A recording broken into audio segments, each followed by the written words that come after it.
Welcome back, everybody. It's time to go into this next match, and I want to see how Stats can fare here. It's exciting to see that Rogue is in good form. I think he's still a threat. I think he can still get out of this group. But going up against Dark here for Stats, I am very interested in seeing if Stats can actually win in a very Stats-like fashion. His kind of long, drawn-out macro, defend, and ultimately just be further ahead style of play. I feel like it's one of the hardest things to make work. He was able to do it in the previous season against Dark and a variety of other opponents, working his way all the way up into the round of 4 in a return to form that was so exciting to see. But yeah, I feel like Dark can go and look back at those games and kind of retool and re-kit here for Season 2 and come with some solutions to the puzzle that was Stats' defensive play in that opening series last season. I mean, it's only been a couple of weeks, so Stats, I'm sure he's been refining his craft. For Dark, I'm not sure that's enough time for him to really draw up the plans that he needs to stop this play, because, I mean, the new PvZ meta with Protoss players, especially like Stats, being so good at surviving through the mid-game and getting the mothership out so quickly, the carriers out so quickly, and really abusing recall in a way that I feel like the game designers originally intended from the beginning with StarCraft 2, where it almost feels like the arbiter of StarCraft 1, was so refreshing to see.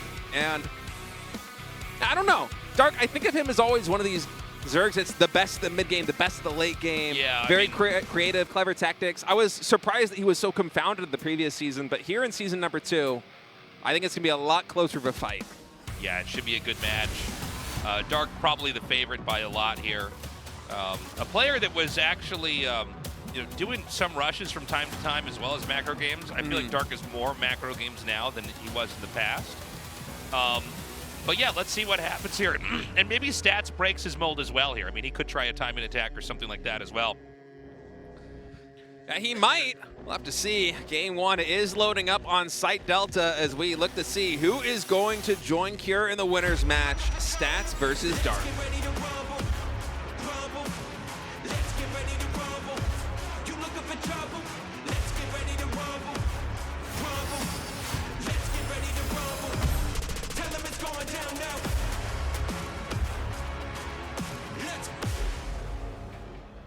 Okay, in the bottom right here, we've got Stats. In the top left, we have Dark. And, you know, I've always been a big fan of Stats' style. I feel like he's one of those players, he's really good to study. Oh, you know what I mean? Like, you can, I mean, I think everybody does this. They'll copy a weird cheese build or some kind of weird zany idea that one of the pros has here. Another great piece of art. Is that the same person as before? Might be. Look at that shading. But yeah, I feel like when you watch Stats play and the fact that he almost always goes for the conservative route. Oh, tasteless. Dark is going for proxy hatchery, I think. Oh, wait a minute. Look at this drone. It did not go to the third base. Ooh, okay. Is this going to be the one where he just makes it in the natural, or will it be one where he makes it outside the front? I think it will be. And oh, look at the second drone in the main base, just skirting around the edges, waiting for that probe to come in. What are you going to do, Dark? What are you doing with this hatchery? Plants the natural down first, then comes in here. And there you go. Every time I see this, I feel like it's wrong. Like this can't be the way to play, but it clearly works, or we wouldn't see it at this level of play. 7 probes pulled, by the way, here for Stats. So the idea is you want to have enough probes that it will actually curb the health bar from going up. Yeah. Since you can see it's taking about 10, maybe 15 damage a second there on the hatchery. So actually does get canceled relatively quickly. Ooh, that drone almost even getting surrounded by the probes.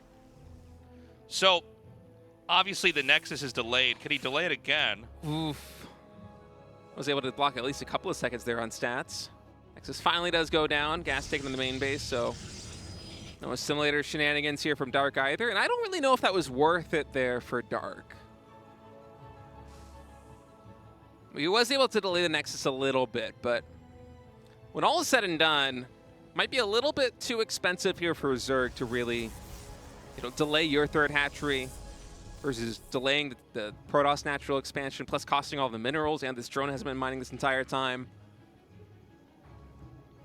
I think on paper this has to be a little bit better for Stats, but oftentimes when you go against a player, especially one of these really macro oriented players, whether it be a Protoss or a Terran, if you're able to just disrupt their build order from the very beginning and they get a little bit offbeat, they can lose a lot of momentum. Oh, yeah.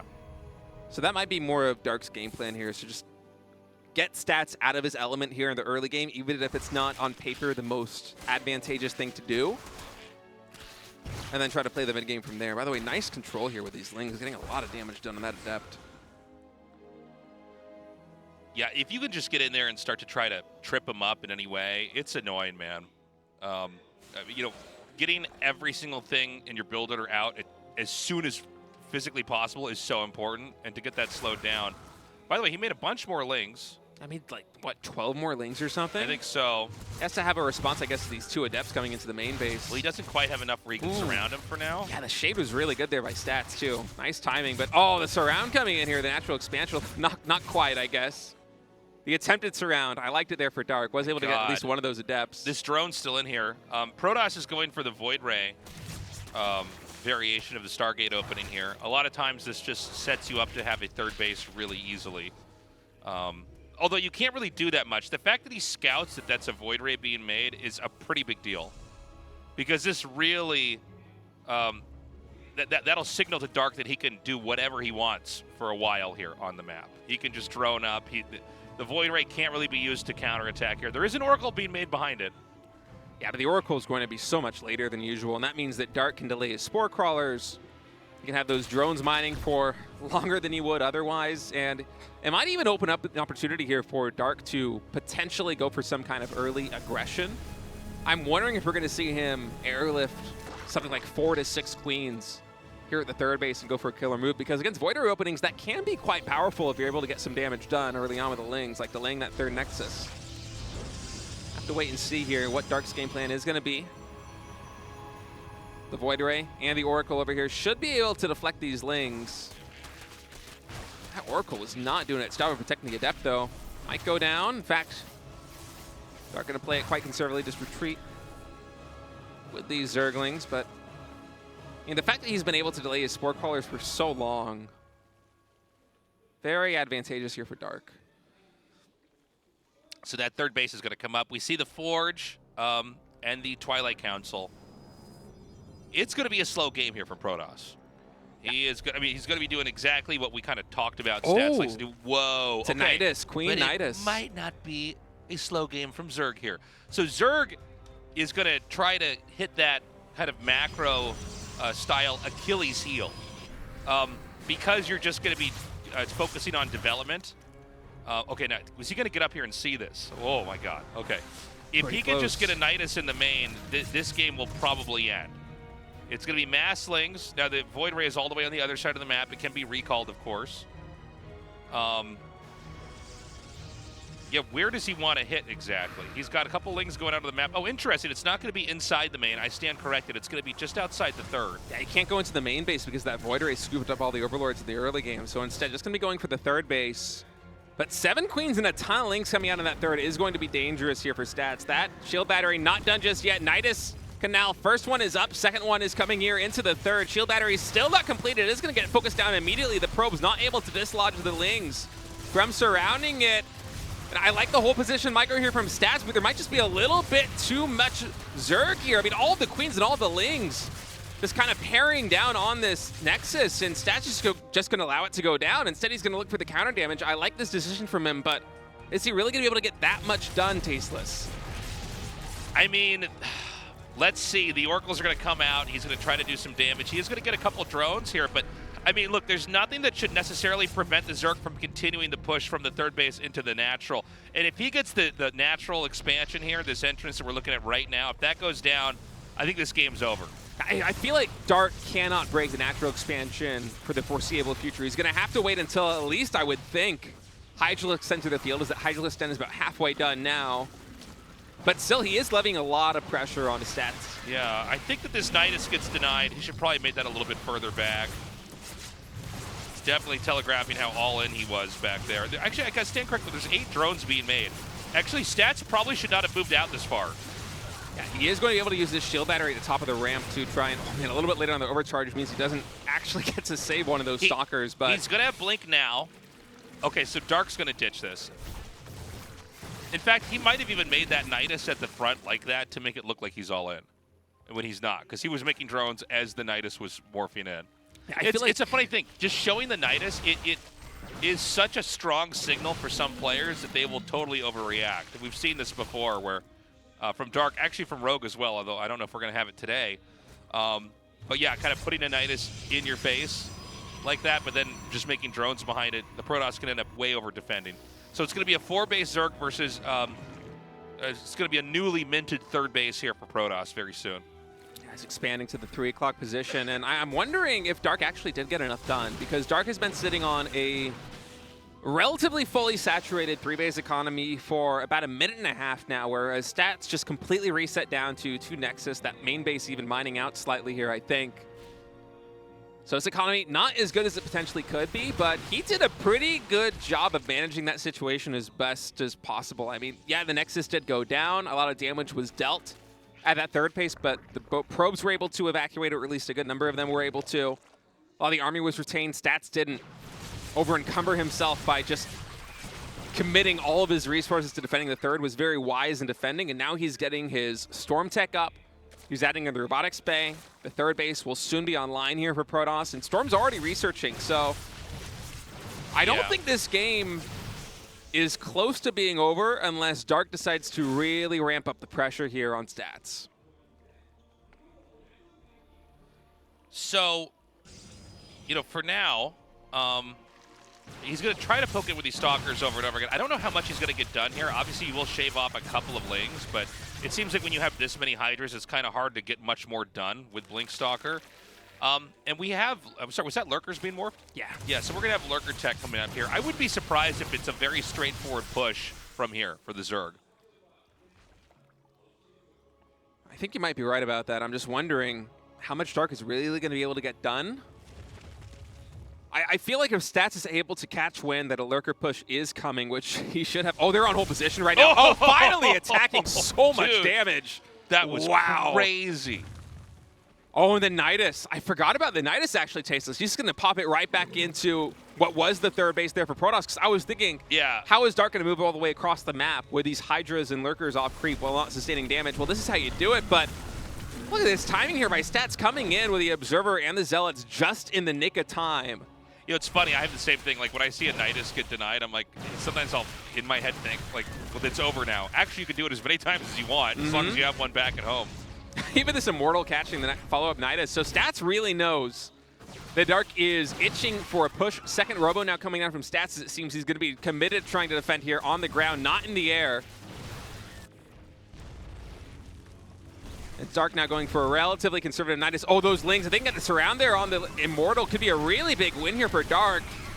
We'll be able to take that down. Almost, I thought he was almost going to have missed it for a second. And if these Lurkers get in the position here between the natural and the 3rd base, this is going to be so hard to unseat here for Stats. The Stalkers are still cross-map, looking to intercept any reinforcements, but the standing army here for Stats, maybe not enough to actually thwart this push. It's just Templar here at the 3rd base.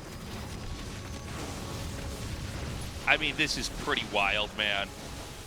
The Storms are coming down. They're going to be hitting these Lurkers. The Stalkers, I think, are in a good enough position. Yeah, this is an overextension by Dark.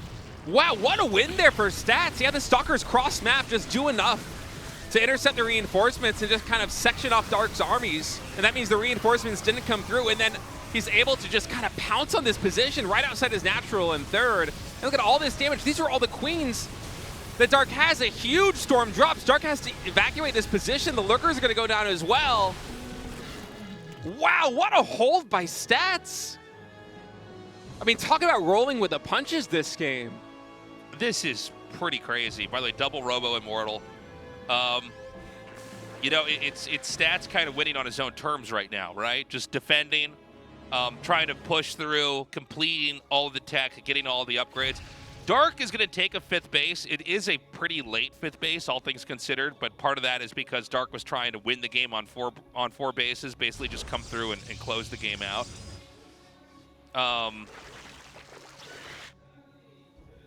Yeah, I mean, there is possibly going to be a counter push here from Stats. In fact, he's going to send Stalkers over here to the side, maybe to try to snipe and harass over there. I really like it. Yeah. Given how low the lane count has been from Dark pretty much all throughout the mid game, being able to maneuver with these Stalkers like this is so effective, but he has to be careful about these Hydras. If the Hydras can actually get a reasonable concave, his slings are mostly just trying to play... the Hydras will kill these Stalkers immediately if they can actually engage with them.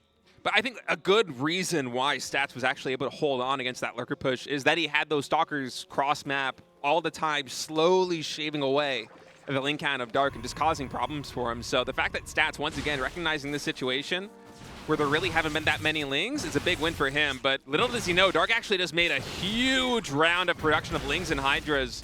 These Stalkers maybe now overextending just a little bit, going to try and blink further away with all these Lings. I mean, there's 46 on the map. It's a lot to contest, but still, the standing army for Stats in the middle of the map is quite huge. There is so much Storm on those Templar. Yeah, some good Storm connections could totally win the game. It's kind of a funny situation here. Stats is going to be pushing into a nearly maxed out Zerg. But if he can break the Zerg, the game should just end outright. Not actually mining from there. That can't be intentional. I think Stats wants to hit this timing because he knows that was a Lair Tech Lurker push. Right. And he wants to hit it before Lurker range can be completed, because Lurker is really in this early stages before range is up. The Protoss ground army can fight them quite well, and so he's going to try and take this engagement as early as possible. Templar, Immortal, and Archon's going to hold down the bottom flank as Archons and Zealots stream into the top side. Some nice control here from Stats to start things out, especially with these units slow off creep. Storm is running out, but the Immortal's holding strong, Tasteless. So much damage being dished out right now by Protoss. This is kind of insane. Protoss was so spread out, but he managed to do a GG. Stats takes game number 1 versus Dark. I gotta say, the games today have been absolutely fantastic so far. Yeah, this has been a really fun day of GSL, and we're only in the second match of the night. And Stats kind of proving that his first win against Dark in the previous season of GSL, not really much of a fluke, man. He has gotten so much better this year. Compared to the previous years, he is really looking like the Shield of Ire of old. Yeah, I mean, I gotta say, you gotta be a fan of that. Just the way he handled that back there. I mean, think about what he went through in that game. And sure, not all of the plays were the best ones there from Dark. Like the Proxy Hatchery, I don't think really paid for itself coming in from the Zerg, but it still was one more curveball thrown Stats' way. Then instead of going for the Queen drop, Dark going for Queenling Nidus, a play that he absolutely loves to do in ZVP. And Stats just making the smart call, you know, sacrificing some workers, forfeiting the third base, and then just having the presence of mind to know that, no, you don't have enough Lings to actually contest the Stalkers. I can whittle you back down. I can get counter damage. Just really cool level-headed play there from Protoss. As Stats is now one map win away from the winner's match. Let's see if he can close it out on Oceanborn.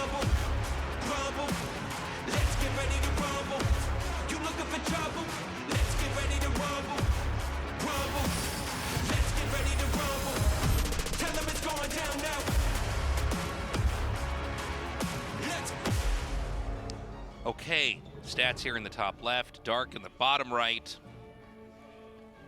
And, you know, Dark went with a very specific style that game. He wanted to get the Nidus up. He wanted to shut down the third base. I don't know if he had planned it for it to be an all-in from there.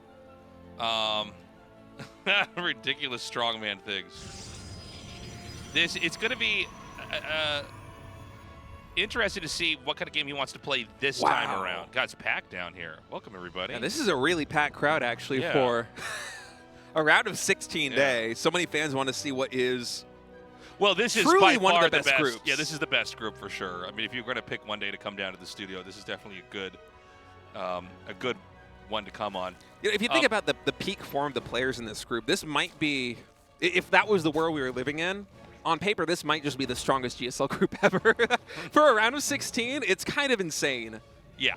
Cure, Dark, Stats, and Rogue is an unbelievable lineup. So in that last game, we saw the Nidus play. Again, I said I don't know if it was planned out to be like an all-in that was going to close the game out, or if he always intended to drone up after he takes the third base out. But yeah, I mean, Dark made most of that strategy work, and then when he tried to get the closer by getting a Nidus up to hit with the Lurkers, it totally backfired and blew up in his face. Now, Stats, being the kind of player he is, he's basically willing to undergo all sorts of complicated games before he's able to get to wherever he needs to be. Like, Stats' play style, I think he makes for really interesting games because people try to cheese him out and do crazy stuff. But what he's doing is actually pretty straightforward. He's just trying to build up all of his tech, get 4 bases or 5 bases, and with a very complete and balanced army, push out and win. And that's exactly what we had in that last game. He's one of the best players in the world at just absorbing an attack and rolling with it. I think, thinking back in the history of StarCraft 2, the 2 Protoss players that stick out in most mind in that regard is Rain and Stats. Just masterclass defensive players. And it's funny because there was a period where both those 2 were on top, and it was like, oh, is this how you're supposed to play Protoss? Is it not supposed to be cheesy or kind of hinged on timings or anything like that? But, you know, now, especially in the last couple years, it's mostly been aggro Protosses and control Protosses that, you know, produce more results. Yeah, it really feels like it's almost exclusively been Hero in the offline cups and Max Packs in the online cups that have been delivering good results for Protoss. And generally, it's with pretty low-tech, high-aggressive play. But Stats here proving in GSL Season 1 of 2024 that you can hang with the best. And Classic even kind of played the similar style, if you recall. They're really fast Stargates, really fast Mothership, very macro-oriented play in PvZ and also in other matchups. I feel like whenever Protoss has, as a race, by the way, these Toolings getting in, scouting everything is so good. Might even get a pro for this. But Protoss is a race. Whenever you have players that are excelling both with defensive and offensive play is when the race thrives. Yeah. Because there are so many players you can learn from. There's so much that can be done. Oh my god. Oh my god, I thought it was going to go down for sure. Sorry, you were like making this really great point, and then I'm like, oh, they're attacking an Oracle. Sorry, no, I also thought it might go down from those last 2 hits. But I guess just the point that I was getting at is given the previous patch and the map pool being, you know, I mean, let's not split hairs. This map pool really sucks for Zerg. I feel bad for the Zerg players right now a little bit because I kind of want to see. I know you don't, with these but sad Zerg players. I'm okay with it. Yeah, I'm curious what the patch would look like if it was on more neutral maps like the previous map pool, because it's kind of hard to tell how much of it is the patch and how much of it is just the maps. But yeah, that's true. We had a patch that came out. Oh my. Okay. Man, I keep getting... Don't worry, one of these times we're going to be right and that thing's going to go down. We're going to look really smart when it happens. Until then, we're just going to Everyone will have forgotten about all the other times we overreacted to that thing not being killed. Yeah, by the way, 6 Adepts and these Oracles will be coming out trying to find some damage. But just to quickly wrap up the point that I was getting, I feel like we're getting closer and closer to kind of a revitalization of the Protoss race with players like Stats, to a lesser extent Classic, kind of showing how you can succeed with slow defensive, adaptive macro play. And also players like Hero and Max Packs who are still very aggressive, getting a lot done with damage. And by the way, what a position here! Yeah, I watched him just wedge himself in there. Oh my goodness, Dude, Tasteless! That is sick. He's killed 5 drones, and that number is going to keep going up. He sees the Nidus. I don't know. I know that he went by it. I don't know that he like saw it with his eyes, like he knows it's coming. Because that was kind of a chaotic moment. You know, he had 2 different attacks happening in 2 different spots. So 2 more gateways are going to finish by the time this Nidus is finishing cross-map. Based on the movement of these Adepts and the Oracles and no more batteries going down, I don't think he actually knows it's a Nidus. I think it might be, in his mind, an Evolution Chamber, a Roach Warren, something production-focused getting thrown down. And yeah, you are getting damage done cross-map right now with Stats, but this is very scary. I mean, the lack of shield battery here at the 3rd base has me so concerned for Stats in this moment. Oh but Dark is losing a lot of lings with this. Second Nidus coming forward. 6 Queens marching slowly towards that 3rd base. Creep Tumor getting dropped. Yeah, 1 Stalker over here that's going to be taken out immediately. The Warp Gates are about to finish, so we should have a big wave of Warp-ins. I think this is going to be the same story as game number 1, with Stats just kind of hunkering down to the natural expansion and saying, okay, you can't kill my 3rd, but as long as I don't take game-ending damage, I can survive this position. He's going to kill this Nidus off. Okay, so... once again, there's drones being made, by the way. Yeah, it's very similar to game number 2, but I'm more concerned for Dark this time because I feel like... Well, the damage he took earlier was really scary. Is Blink done? Oh, no, I don't think Blink is done just yet. Oh, no, it's not. No, I thought it had finished. My gosh. Wow, shield batteries are busted. Look at that range. Look at that. That is... that's a I thought they were out of range for a moment there, yeah. Oh, these Stalkers getting so much damage done. Battery overcharge finally going to expire now, so the Stalkers in the front will get taken out, at least 2 of them, maybe 3 from these Queens. And Blink finishes up, which is going to give you a lot more mobility in this position. Yeah, but now from this position here as stats, with these Stalkers, they aren't really going to die to anything because Dark is doing nothing but droning. Well, this is what's funny. Oh, I forgot there was a Nidus back here. I'm like, oh my god, the Queens are actually stuck on this side of the map. They can never walk home. Oh, look at this adjustment here by stats. He's throwing down another gateway cross map. This is the Protoss Nidus Tasteless. This is it. This is so exciting. Okay, He's so doing it back. He takes out the Nidus. The Queens escape. The counter punch is going to be big. And this is not the kind of play you typically see out of stats. This is stats really mixing it up here in this best of 3, where in game number 1, he absorbed the damage, absorbed the impact, re-expanded to the 3 o'clock side on site delta, and expanded from there into really fleshing out his tech tree. Dark has been droning a lot. I don't think Hydralisk production has started. Bailing that's just now getting thrown down. The first 2 Hydras in production is Dark is only just now realizing the severity of the situation. +1 armor and charge getting started here for stats. And now the reinforcements are going to begin streaming in from that proxied gateway. Does Dark actually have enough to stop this? That is so many Stalkers Tasteless. Dude, this is a lot. There is a beautiful set of Oracles here in the back to just defend against the Lings. So many Stalkers, he might just blink on top of this. I think that we're about to see stats 2-0 Dark. This is wild. Yeah, he might. The Lings have been fully fleshed out, blinking forward, taking out almost all of the Queens, and now the Hydralisks, yeah, some of them are out, but there's no support. You have 1 Ling on the map right now is Dark. Drone's getting pulled, and Stats is blinking forward on top of the Zerg army. Wow, what a play here from Stats. Yeah, and now the blink aways. The drones are going to come in here. They're not going to be enough.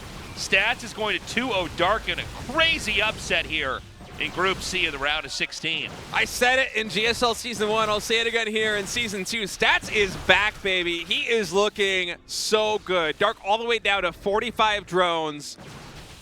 Maybe with control he can win this, but I don't know, man. That is so many Stalkers. I feel like we're about to see Dark tap out. Yeah, no, there's no way to stop this. GG. Stats 2-0 Dark. He's going to go up against Cure in the winners match here of Group C, as we've only got 2 spots remaining in the round of 8. Damn, what a win by Stats. This guy is looking so deadly in PBZ right now, and really just showing that he can kind of do it all there in game number 2. That is the kind of move you would see from Hero, not from Stats. And Stats, we love his macro play, his defensive play, but he is at his best when he can mix in timing attacks just like that when the situation presents itself. Beautifully played series. Is Dark honestly looked a little bit outclassed, and that is not something people often say about Dark. It's a bad moment here for Dark. This is a really tough group. This is an upset. I think everybody would agree that we all kind of expected Dark to beat Stats. No disrespect to Stats. Stats played a beautiful defending game, and I think he improved from game 1 into game 2. Really adapted to that style that Dark brought. Guys, a short break. We'll be right back.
I'm ready to bluff. Believe it when I say it.